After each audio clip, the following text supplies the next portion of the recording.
Bismillahirrahmanirrahim. Assalamualaikum warahmatullahi wabarakatuh.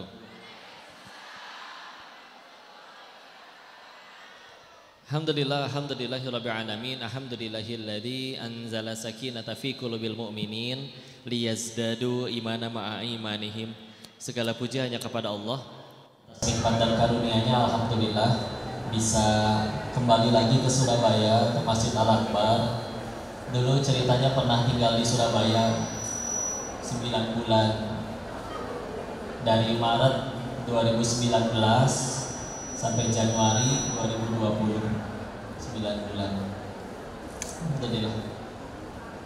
Mudah-mudahan kita gak cuma ketemu di sini, tapi juga nanti ketemu di surganya Allah ya.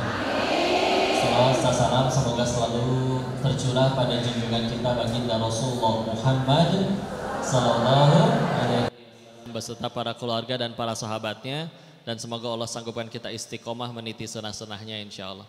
Salam takzim kami kepada seluruh bunda-bunda yang dirahmati Allah, para tokoh. Bun, makasih banyak ini, alhamdulillah.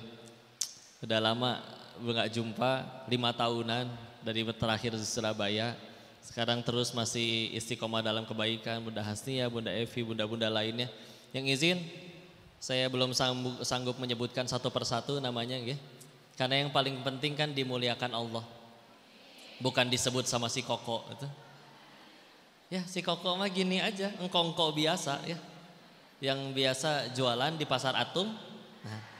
Nah tapi ini ngaji di Al-Akbar ya. Tapi khusus juga alhamdulillah dengan teman-teman Darut Tauhid dan juga Mbak Endah dan semua yang sudah hadir, Masya Allah jadi wasilah diadakan majelis ini. Mudah-mudahan kita bisa jadi pahala jariah bagi beliau. Dulu tinggalnya di situ Bu, di Ketintang. Samsat, tahu Samsat? Mundur dikit di seberangnya ada ruko-ruko yang ada apotik, kantor Darut Tauhid, PHD, Alfamart. Ya di situ tinggalnya di kantor ya. 2019. Waktu itu kantornya masih kosong, jadi ya tidurnya aja pakai kardus ya. Jadi ya alhamdulillah. Sekarang bisa ngaji bareng sama bunda-bunda, minta doanya ya. Jadi kalau ada yang ceramah gini tuh didoain Bu. Ya Allah ini engkongko, mudah-mudahan dia gak cuma ngomong doang, tapi dia juga mengamalkan apa yang dia sampaikan. Saling doain ya. Sila.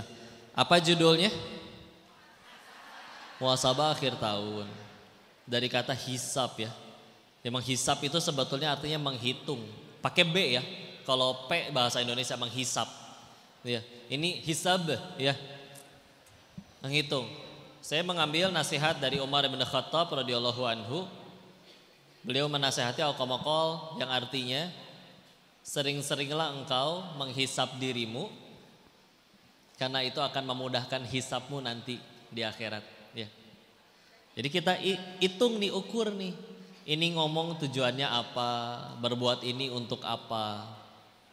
Maka saya tambahkan nasihat dari Imam Ibnu Hajar Al-Asqalani. Beliau menyebutkan waktu itu seperti wadah. Wadah. Terserah kita kan mau diisi apa. Isi makanan, isi rumput, isi apa aja terserah. Ya udah. Nah, tinggal kita mau gunain waktu ini untuk apa nih? Renungannya ya. Kalau di masjid kan suka ada pengumuman ya. Inna lillahi wa inna ilaihi rajiun. Telah berpulang. Misalkan nama orang yang wafatnya, misalkan namanya banyak banget dipakai. Kan ada yang namanya sama ya, di mana-mana ada. Apa misalkan? Agus, jangan, Agus lagi rame ya. Jangan. Terlalu banyak Agus ya. Siapa ya? Budi misalkan, Budi. Kalau ada yang namanya sama ngapunten nggih. Ya. Misalkan ditanya, itu yang meninggal Budi yang mana ya? Terus ada yang jawab, itu loh yang biasa azan di masjid. Oh, Masya Allah. Berarti orang mengenal beliau itu. Nah waktu ngedengar kayak gitu saya mikir, nanti pas giliran, dan pasti datang gilirannya kita bakal nyampe mati juga. Terus ada orang nanya, itu Denis yang mana ya?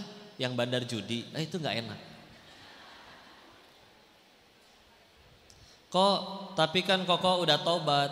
Ya tapi nggak pernah dapat SMS selamat tobat Anda telah diterima, itu nggak pernah. Jadi ya mudah-mudahan sisa waktu yang sebetulnya mudah bagi Allah mematikan kita kapan saja, betul? Kok nggak mati-mati? Ya sudah, sederhana. Mudah-mudahan sisa waktunya benar-benar digunakan untuk tobat. Kita mulai dengan satu ayat Quran surat 35, surat Fatir, ayat terakhir, ayat 45. Kalau di Quran yang standar yang satu halaman 15 baris, itu di pojok kiri atas sebelum Yasin. Ya. A'udzubillahi minasyaitonirrajim. Walau yu'akhidullahun nas bima kasabu ma taraka ala dhahriha min dabbah. Kalau sekiranya kita manusia bikin dosa, balasannya kontan langsung hari itu juga. Hari ini maksiat, 5 menit kemudian ada balasannya. Kata Allah, tidak tersisa makhluk bergerak yang bernyawa di muka bumi ini. Berarti mati semua. Berarti kita gak ada yang luput dari dosa. Dan saya, bapak, ibu, semuanya pantas mati atas dosa-dosanya. Pertanyaannya kan, ini kenapa masih pada hidup begini? Rame lagi. Ini ibu masih pada hidup ya? Oh, napak semua, tenang ya. Berarti Allah jawab sendiri, walakin yuakhiruhum ila ajalim musamma. Akan tetapi Allah akhirkan sampai waktu yang ditentukan. Oh, jadi bukan karena kitanya jago tobat, bukan karena kitanya jago menyembunyikan dosa, bukan karena kitanya bisa menyembunyikan aib, enggak. Allah lagi nungguin kita tobat, udah gitu aja. Kalau di luar sana ada yang lagi selingkuh belum ketahuan, bukan karena pinter dia ganti handphone, pakai apa, enggak. Allah lagi nungguin dia tobat, jadi belum dibuka. Yang korupsi juga begitu, bukan karena jago mencuci uangnya. Lagian uang kalau dicuci basah, gak enak. Ya.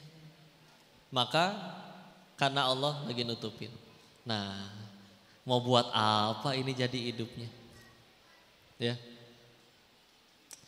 Kalau pengen ngejar semua yang kita suka aja, oh bisa. Bisa. Tapi ternyata manusia tuh bisa bosen. Ibu doyan nasi goreng, makan nasi goreng yang sama setahun penuh, sehari 3 kali, gumoh. Ya. Muntah, ya, bosen. Jadi kalau misalkan ngapunten nggih, ada orang pengen kaya sampai nggak peduli mau nyuri, mau korupsi, mau halalin segala cara. Alasan pengen kaya tuh aslinya cuma satu. Karena apa? Karena belum pernah kaya. Iya betul. Nanti cari orang yang udah benar-benar kaya dari sononya, tanya, cita-citanya apa? Gak mungkin jawab kaya. Mereka udah tahu kok. Semua restoran termahal dia udah pernah makan. Jangankan makan makanan restorannya, bikin restoran baru juga dia bisa. Jadi tahu, sama aja. Bisa jadi cuman mintanya, saya cuman pengen tenang, saya cuman pengen ada seseorang yang menyayangiku apa adanya, jelah gitu ya.